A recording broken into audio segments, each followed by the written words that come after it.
she's amazing. She really One story that really caught my attention this week. My story relates to a particular TV Week in Review. So it's that time of the show where we delve into some of the stories of the week that might not have necessarily made it on the main headlines, but still very important to discuss for London. I'm joined in the studio with James Erskine. He's an entrepreneur and also CEO at youth marketing agency Rocket. You can get more details, by the way, go to wearerocket.co.uk and you can find him on X, formerly known as Twitter. So James, let's delve straight, shall we, into your first story. It's all around Meta, isn't it? Instagram and Facebook to hide more harmful content from teenagers. Tell me more. This is from The Guardian. Yes, that's right. So I've seen it in a couple of places, in The Guardian and on the NPR in America, the website there. And it's come basically as regulators around the world had wanted Meta to protect children from sensitive posts on its apps, Facebook and Instagram. Mm-hmm. The interesting thing is what they're going to do is automatically select that they can't see harmful content until they're over 18. So, okay. And this is basically content around self-harming, around eating disorders, around things like that to make it a better experience. And there have been some negative headlines over the last few years around Instagram and Facebook for not controlling this. There have been, particularly around eating disorders and around self-harming.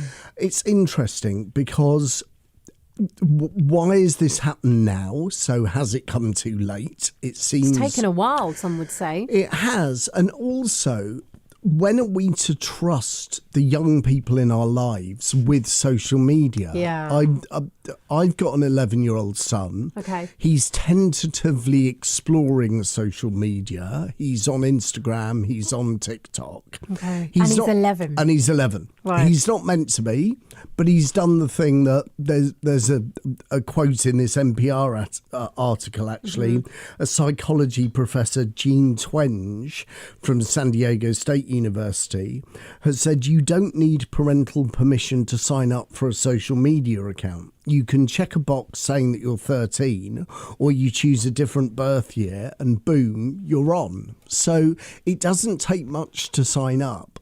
And I don't necessarily mind my little boy being on TikTok. I don't mind the things that he could potentially search for on TikTok. Okay. Or on Instagram or on Facebook.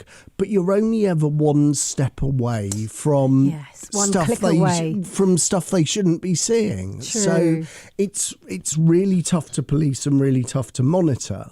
One thing that I would say is that disproportionately in Germany, where there are much stricter rules on hate speech, Facebook employs a lot more people to actually monitor the content that goes online on Facebook in Germany. So there is, where the law prohibits hate speech, where the law prohibits content like the content that we're talking about, there are ways to monitor it and there are ways to look at that content. So does that, what are you implying there, that really it falls down on us, on our government to do more, and that's when Facebook and or Meta for that matter will act? Or on the platforms themselves, because the platforms have always had this relatively easy ride.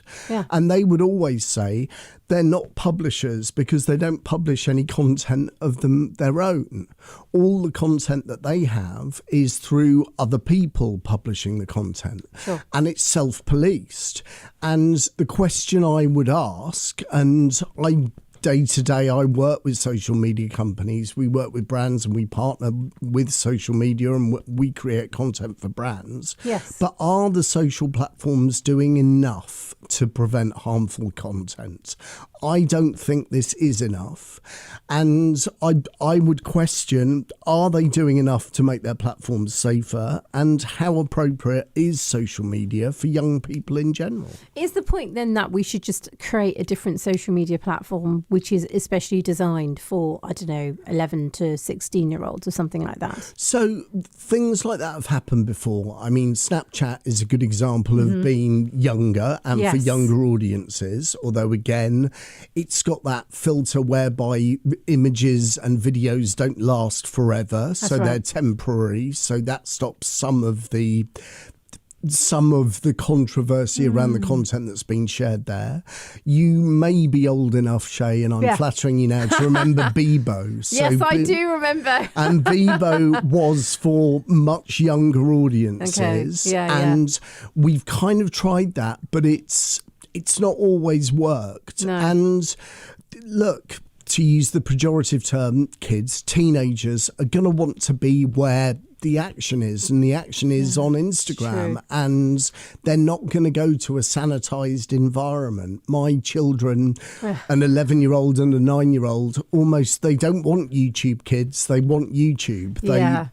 There are safe sanitized environments for them, so it's tough. So it's about policing, and it's about the platforms being part of the problem, the government and regulation being part of it. The other part of it, which is really tough as a parent, and you will know this, is the parenting side of having to explain what people are seeing on social platforms. How do you manage it? It's really tough. Last night on the sofa, my little boy was on TikTok, and we heard a barrage of expletive words coming from his phone. Oh, what do you do? And what do you do? How do you explain that? And how do you manage and say that isn't appropriate? Yeah. There was a documentary on Channel 4 recently about the rise of Andrew Tate, the online influencer, and some of his content, I can objectively say, is disgusting, is really, really horrible. And to know that he has influenced young boys and young men in our society, it's really tough. And the question is, who polices that? And you know, for how long? Because you can try and police it as a parent, but then when your child's outside of the house, you know, and the majority of the time they're with friends, they're at school, they're at clubs, whatever.